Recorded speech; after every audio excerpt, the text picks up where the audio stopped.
오늘 이 시간부터는 전산회계 1급 기출문제 이론, 전산회계 1급은 기출문제 이론이 재무회계 8문제, 원가회계가 4문제, 부가세가 3문제 정도 출제가 되고 있는데요. 전산회계 1급 이론들은 재무회계를 위주로 풀어보는 시간을 갖도록 하겠습니다.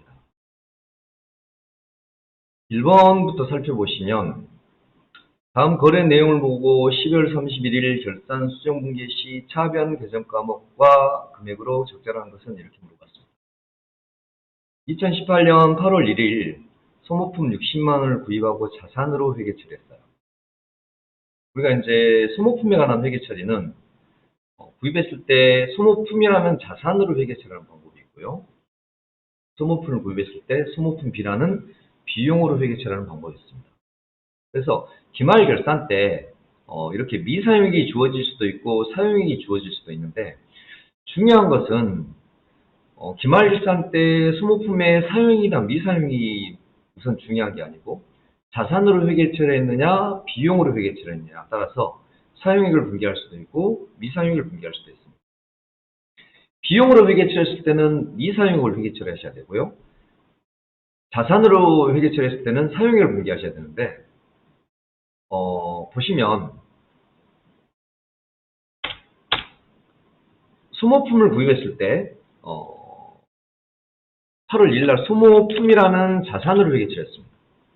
그러면 기말 결산 때는 반대라고 생각하시면 돼요. 소모품으로 회계 처리했을 때는 소모품비, 차변에 소모품비 했으면 대변에 소모품. 만약에 소모품비로 회계 처리했다면 차변에 소모품, 대변에 소모품비. 그리고 자산으로 회계 처리했을 때는 금액을 사용액으로 분기해 주셔야 되고, 소모품 B로 회계 처리했을 때는 기말 결산 때 미사용액을 분기해 줘야 된다는 거, 이걸 좀 기억하시면 좋겠고요. 이 문제를 살펴보면 8월 1일 날 소모품 60만 원을 구입했죠. 60만 원을 구입하고 차변에 소모품이라는 자산으로 회계 처리했으니까 기말 결산 때는 반대로 소모품 B, 소모품 분기하시는데 자산 처리, 자산, 사용액을 분기하신다고 보시면 되고요. 미사용액이 25만 원이니까 60만 원에서 미사용액이 25만 원이라면 사용액은 35만 원이겠죠. 그래서 금액은 35만 원을 기록해 주시면 됩니다. 그래서 좀 보충 설명을 드리자면, 소모품을 구입했을 때 차변에 소모품 60만 원을 이렇게 회계 처리했다면 사용한 것만큼 소모품이라는 자산이 감소하겠죠. 그래서 사용액 30만 원을 대변에 소모품 35만 원 하시고, 사용한 것만큼 차변에 소모품비라는 비용이 발생하겠죠. 그래서 차변에 소모품비 35만 원 하시고, 그래서 차변 계정 과목과 금액을 물어봤으니까 차변 계정 과목과 금액은 소모품비 35만 원이 답이 되겠습니다. 이번 문제를 보시면 현금 및 현금성 자산을 물어봤었는데요. 여기서 정기 예적금은 만기일에 따라서 1년 이내이면 단기금융상품, 1년 이상이면 장기금융상품, 그리고 얘가 만기가 3개월 이내일 때 현금성 자산으로 분류할 수 있는데, 여기서는 지금 만기에 대한 언급이 없어요. 그래서 보통예금이나 우편한, 전신한, 자기하수표 이런 것들이 이제 현금성 자산으로 분류가 돼야 되겠죠. 그래서 2번 답은 4번이 되겠습니다. 지금 이제 3번은 기업회계 기준서상 유가증권에 관한 설명 중 틀린 것을 물어봤었는데요. 유가증권은 이제 채무증권이 있고 지분증권이 있습니다. 그래서 지분증권은 주식을 얘기하고요. 이 지분증권 주식은 목적에 따라서 단기매매증권, 매도가능증권, 지분법 적용 투자주식 이렇게 나눠지고요. 채무증권은 국채나 공채나 회사채 등을 의미하는데, 국채나 공채나 회사채 등을 보유하는 목적에 따라서 단기매매증권, 매도가능증권, 만기보유증권으로 분류를 할 수가 있습니다. 그래서 채무증권은 취득할 경우 만기보유증권, 단기매매증권, 매도가능증권으로 분류한다. 맞는 얘기죠. 그리고 단기매매증권은 당좌 자산에 해당하고 만기보유증권이나 매도가능증권은 투자자산에 해당하겠습니다. 그리고 단기매매증권 및 만기보유증권은 공정가치로 평가한다고 그랬는데요. 단기매매증권이나 매도가능증권은 결산 때 평가를 합니다. 장부가에 가고 공정가, 시가를 가지고 평가를 하는데 가격이 하락했을 때는 단기매매증권 평가손실이나 매도가능증권 평가손실, 가격이 상승했을 때는 단기매매증권 평가이익이나 매도가능증권 평가이익이 발생하는데 만기보유증권 평가이익이나 평가손실이라는 개념감은 없어요. 다시 말해서 만기보유증권은 채무증권 중에서 만기까지 부여할 목적이잖아요. 그러니까 만기까지 부여할 목적이기 때문에 결산 때 평가를 할 이유가 없는 것이죠. 그래서 만기보유증권은 평가 항목이 아닙니다. 그래서 만기보유증권의 평가에 관련된 내용이 나온다면 그것은 틀린 얘기가 되겠죠. 그래서 단기매매증권이나 매도가능증권은 공정가치로 평가하지만 만기보유증권은 평가 대상에서 제외가 된다는 것이죠. 그래서 2번이 틀렸고 답은 2번이고요. 단기매매증권이 시장성을 상실했을 때는 매도가능증권, 매도가능증권이 다시 시장성을 회복했을 때는 단기매매증권으로 재분류가 가능하죠. 즉 단기매매증권이나 매도가능증권은 서로 재분류가 가능하는데 만기보유증권은 평가 대상도 아니지만 재분류 대상도 아니라는 그것을 꼭 기억하시면 좋겠습니다. 그래서 만기보유증권은 평가 대상도 아니고 재분류 대상도 아니다. 이렇게 정리하시면 좋겠습니다. 그리고 채무증권을 만기까지 보유할 적극적인 의도와 능력이 있는 경우에는 만기보유증권으로 분류하는데 이 만기보유증권은 평가 대상도 아니고 재분류 대상도 아니라는 것을 꼭 기억하시면 좋겠습니다. 그 다음에 재고자산의 수량을 파악하는 방법으로 짝지어진 것은 이제 우리가 재고자산에 관련돼 가지고는요. 재고자산과 관련돼 가지고는 단가를 결정하는 방법이 있고 이제 이렇게 수량을 결정하는 방법이 있는데 재고자산의 수량을 결정하는 방법은 실지재고조사법이 있고 이제 계속기록법이 있습니다. 그래서 계속기록법과 실지재고조사법은 재고자산의 수량을 결정하는 방법인데 실무에서는 이 계속기록법과 실지재고조사법을 같이 사용하고 있다고 보시면 되겠습니다. 그리고 재고자산의 단가를 결정하는 방법은 개별법, 선입선출법, 후입선출법, 평균법이고 평균법은 다시 이동평균법하고 총평균법으로 구분하고 있습니다. 그래서 재고자산의 수량을 결정하는 방법은 선입선출법과 실제재고조사법이 있다. 그래서 재고자산의 수량을 결정하는 방법은 계속기록법과 실지재고조사법이 있다. 라고 해서 3번이 다 되겠죠. 그리고 개별법, 선입선출법, 후입선출법은 재고자산의 단가를 결정하는 방법입니다.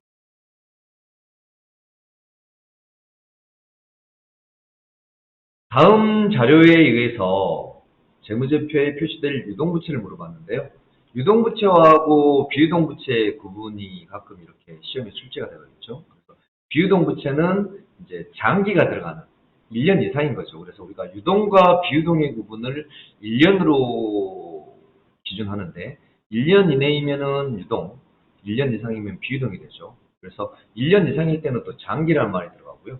그래서 사채나 장기차입금 이런 것들은 비유동 부채가 되겠죠. 그리고 매입채무, 예수금, 단기차입금은 유동부채로 분류를 할 수가 있죠. 그래서 754만 원 3번이 답이겠고요. 6번 보시면 손익계산서에 미치는 영향을 옳지 않은 것 그랬습니다. 여기서 보면 영업이익, 영업이익 비용 이런 식으로 나와 있는데 판매관리비. 그러니까 여러분들이 판매관리비하고 영업의 비용을 좀 구분하실 필요가 있어요. 매출은 수익이고 매출을 제외한 수익은 영업의 수익이거든요. 근데 매입은 비용이고 매입이 곧 매출 원가예요. 그런데 매입을 제외한 비용은 판매관리비하고 영업의 비용으로 구분된다는 거죠.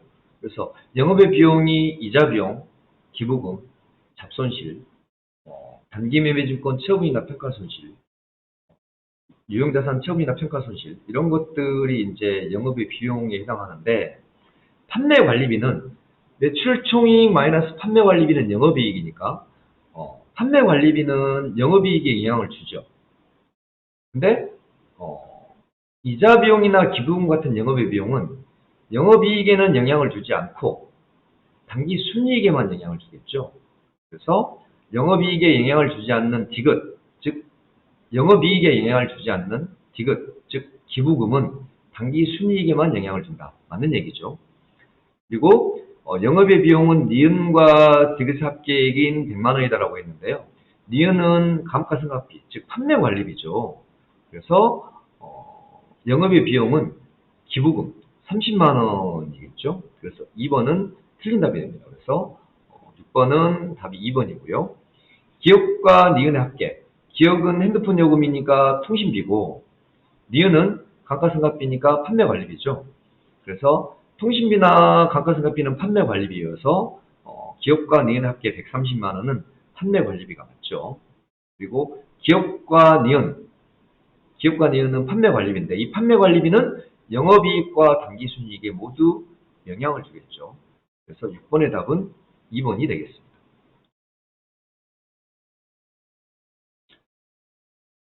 7번 보시면 감가상각 회계처리 대상이 되지 않는 것 이렇게 물어봤는데요.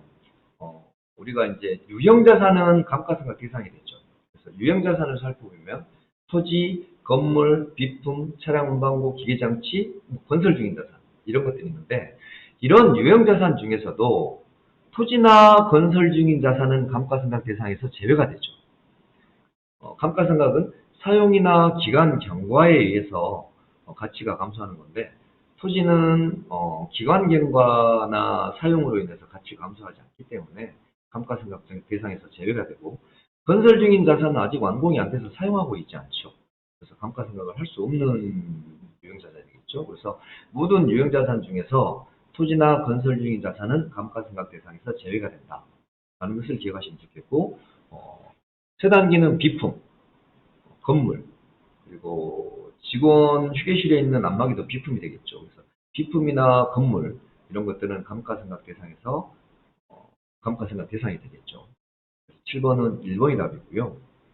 8번 보시면 자본금은 우선주하고 보통주로 구분이 되는데 자본금은 발행 주식수 곱하기 액면금액이죠. 액면가액입니다.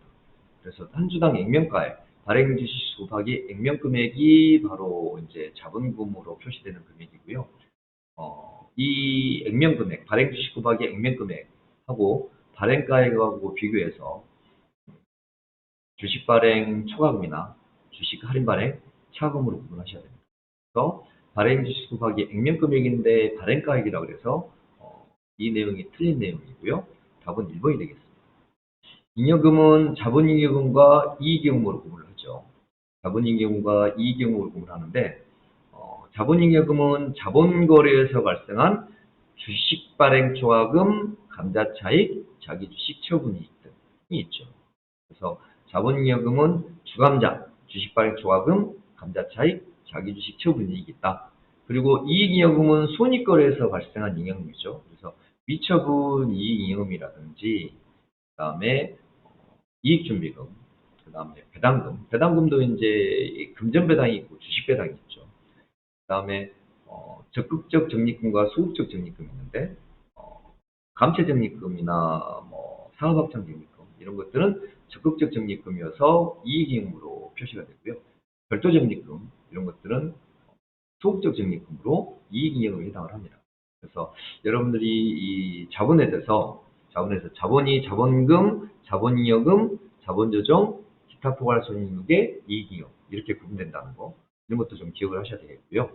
그 다음에 주식 발행은 액면금액대로 발행하는 액면발행, 액면금액을 초과해서 발행하는 발행가액이 액면금액을 초과하는 거죠. 할증발행, 그 다음에 액면금액 이하로 발행하는 할인발행 등이 있는데 어찌됐든지 간에 대변의 자본금은 발행 주식수 곱하기 액면금액으로 한다고 그랬잖아요.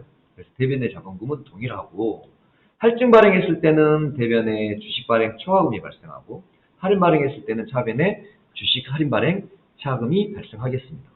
그래서 자본은 자본금, 자본잉여금, 자본조정, 기타 포괄손익의 이익행모로 구분해서 표시를 하고요. 그래서 이제 8번까지 저희가 이제 살펴봤는데,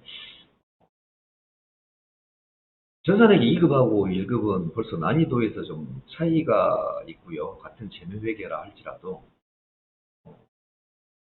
2급을 문제 풀 때도 여러분들에게 이제 설명을 해드렸습니다만은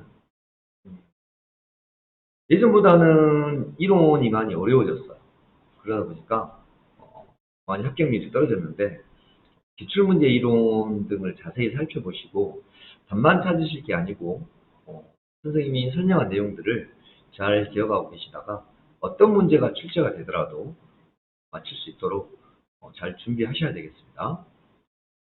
이제 소모품에 관한 회계 처리를 다시 한번 정리해 보신다면 소모품을 구입했을 때는 자산으로 회계 처리하는 방법이 있고 비용으로 회계 처리하는 방법이 있는데 이제 비용으로 회계 처리하는 방법이 이제 회계 처리하는 방법이 좀 더 간단하고 쉽죠.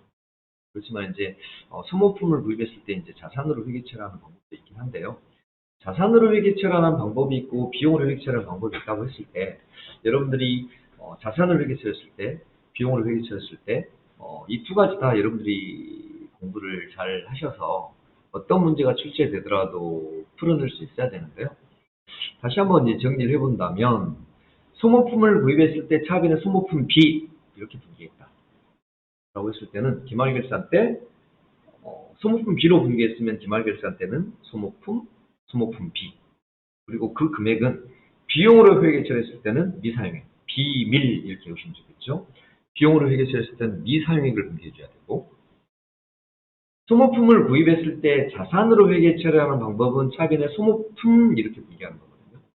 그러면 구입했을 때 소모품 이렇게 분기했다면 기말결산 때는 소모품 B, 소모품 그리고 금액은 소모품이란 자산으로 회계 처리했기 때문에 자산 금액은 사용액을 분기해줘야 돼요. 그렇게 좀 정리를 해주시면 좋겠고요. 이 현금 및 현금성 자산과 관련돼 가지고는 2급에서도 자주 출제되고 있는 내용이죠. 그래서 현금은 통화를 얘기하죠. 한국은행이 발행한 주화나 지폐 이 통화를 얘기하고 현금과 교환이 가능한 큰 거래의 비용이 없이 현금과 교환이 가능한 통화 대용증권은 우리가 이제 현금성 자산이라고 얘기하는데요. 통화 대용증권 중에서 우리가 좀 정리해 봐야 될 부분이 수표, 자기야 수표, 소금 수표, 가계 수표, 타인 발행 수표. 이 타인 발행 수표는 타인이 발행한 이제 당좌 수표를 얘기하는 거죠.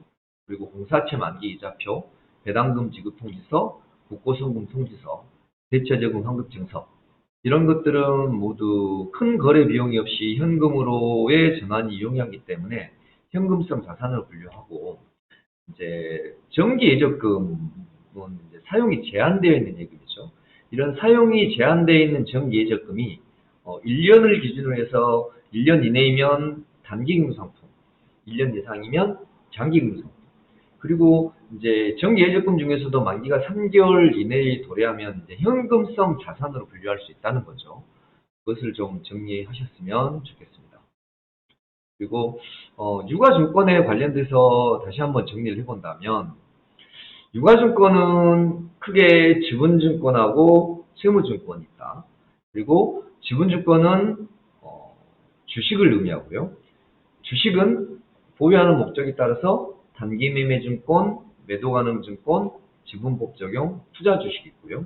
채무증권은 국채나 공채나 회사채를 의미하는데 이러한 채무증권은 보유하는 목적에 따라서 단기매매증권, 매도가능증권, 만기보유증권 이렇게 분류하는데 보시니까 지분증권이 됐든 채무증권이 됐든 보유하는 목적에 따라서 단기매매증권과 매도가능증권으로 분류를 하죠. 이 단기매매증권과 매도가능증권은 결산 때 공정가치로 평가를 하게 되고요. 그래서 평가를 하게 되면 평가 손실이나 평가 이익이 발생할 수가 있는데 만기보유증권은 기말결산 때 평가를 하지 않는다. 왜냐하면 만기보유증권은 만기까지 보유할 목적이잖아요. 그러니까 기말에 평가할 의미가 없는 거죠.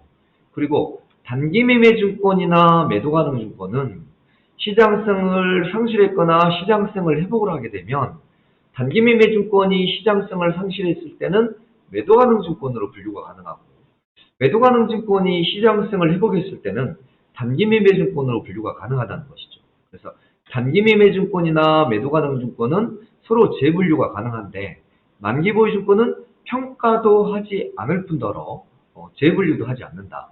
즉 만기 보유 증권은 만기까지 보유할 적극적인 의도와 능력이 있는 경우이기 때문에 만기 보유 증권은 평가도 하지 않지만 재분류도 하지 않는다라고 여러분들이 좀 기억하시면 좋겠습니다. 그래서 유가증권이 단기 매매 증권, 매도 가능 증권, 지분법 적용 투자 주식이 있는데 이제 지분 증권에서 지분법 적용 투자 주식은 뭐 잘 시험에 나오지 않는 개정 과목이기도 하고요. 지분법 적용 투자 주식은 이제 타회사를 지배하거나 통제할 목적으로 구입하는 주식이 되는 건데요. 여러분들이 분류하는 것 중에서 단기 매매 증권, 매도 가능 증권, 만기 보유 증권. 그래서 이 만기 보유 증권을 좀 여러분들이 눈여겨서 보실 필요가 있고, 만기 보유 증권은 만기까지 보유할 목적이기 때문에 평가도 하지 않고, 그 다음에 재분류도 하지 않는다라는 것을 여러분들이 꼭 기억하셨으면 좋겠습니다. 그리고 재고자산과 관련해 가지고 수량을 결정하는 방법이 있고 단가를 결정하는 방법이 있는데요. 단가를 결정하는 방법들은 계산하는 문제도 시험에 잘 나옵니다. 그래서 재고자산의 단가를 결정하는 방법이 개별법, 선입선출법, 후입선출법, 평균법이고요. 평균법은 다시 이동평균법과 총평균법으로 구분하는데요. 물가가 상승하는 경우에 선입선출법의 특징은 예전의 것부터 먼저 팔게 되잖아요. 그러니까 단가가 어때요? 낮겠죠. 그러니까 원가가 낮게 평가가 되고 원가가 낮게 평가된다는 얘기는 이익이 높게 평가가 되는 것이고 그 다음에 이제 기말 재고액은 최근에 구입한 게 기말 재고액으로 남아있기 때문에 기말 재고액은 높게 평가가 되겠죠. 그리고 선입선출법은 매입 순법이라고 하는데 매입한 순서대로 판매를 하게 되잖아요. 그래서 매입 순법이라 하고 후입선출법은 매입한 반대로 판매를 하기 때문에 매입역법이라고 하는데요. 선입선출법은 매입 순법이기 때문에 매입한 순서대로 판매를 하게 되고 그래서 매입한 순서대로 판매를 하기 때문에 물량의 흐름과 원가의 흐름이 대체적으로 일치한다라는 것도 여러분들이 좀 기억해 줬으면 좋겠고요. 재고자산의 수량을 파악하는 방법이 이제 계속기록법하고 실지재고조사법이 있다라고 말씀드렸는데요. 계속기록법과 실제재고조사법은 수량을 파악하는 방법이고 실무에서는 계속기록법과 실지재고조사법을 함께 사용하고 있다는 것이고요. 이제 계속기록법이라는 얘기는 상품의 입고, 출고, 재고를 계속적으로 기록해가는 방법이죠. 그리고 상품 재고장이 이제 상품의 입고, 출고, 재고를 계속적으로 기록하는 방법이고, 나중에 이제 기말이 되면은 창고에 가가지고 상품 재고장이 기록된 기말 재고에 가고, 실제로 이제 파악이 된 실제 재고조사법으로 파악이 된 실제 재고액을 기록해서 만약에 상품 재고장이 기록된 기말 재고자산과 실제 재고조사를 했을 때 수량이 틀리다면 수량이 서로 틀려서 수량이 실제 재고조사에서 부족하다면 즉 수량이 감소한 거죠. 이랬을 때는 재고자산 감모 손실로 평가를 하게 되고요. 그 다음에 이제 시가가 하락하는 경우도 있거든요. 이렇게 시가가 하락이 됐을 때는 재고자산 평가 손실로 회계 처리할 수 있습니다.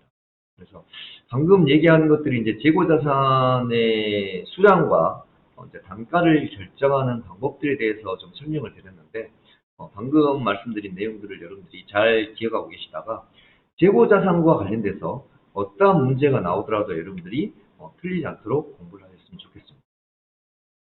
그리고 유동부채와 비유동부채를 구분하는 문제도 시험에 잘 나오고 있죠. 그래서 비유동부채가 이제 1년 이상 되는 사채나 장기차입금 이런 것들은 비유동부채로 분류한다는 거. 그래서 장기라는 말이 들어가면은 이제 유동과 비유동의 구분에서 비유동에 해당을 하죠. 그래서 그런 것들을 좀 기억하시면 좋겠습니다. 그리고 손익계산서에 미치는 영향 등 이런 문제들이 시험에 나오면 우선 여러분들이 판매관리비하고 영업의 비용 등을 구분하셔야 돼요. 판매관리비는 영업이익에 영향을 주고 당기순이익에도 영향을 주지만 이자 비용이나 기부금 같은 영업의 비용은 영업이익에는 영향을 주지 않고 당기순이익에만 영향을 주겠죠. 이러한 내용들도 여러분들이 기억을 하셨으면 좋겠습니다. 그리고 감가상각 대상을 물어보는 문제 등이 나오면 모든 유형자산은 감가상각 대상이 되지만 토지나 건설 중인 자산은 감가상각 대상이 아니다라는 것도 여러분들 좀 기억하셨으면 좋겠고요. 그 다음에 이제 자본금이 우선주, 보통주 뭐 이런 식으로 나눠지는데 자본금은 발행 주식 수 곱하기 액면금액이라는 거. 그래서 대변인의 자본금은 발행 주식 곱하기 액면금액대로 표시가 되고 발행 가액이 액면금액보다 더 낮았을 때는 자변의 주식 할인 발행 차금, 발행 가액이 액면금액보다 더 높았을 때는 대변의 주식 발행 초과금이 발생한다는 거. 이런 것들도 여러분들이 좀 기억하시고 공부하셨으면 좋겠습니다. 이상으로 82회 기출문제 전산회계 1급 재무회계에 대한 문제풀이를 마치도록 하겠습니다. 수고 많으셨습니다.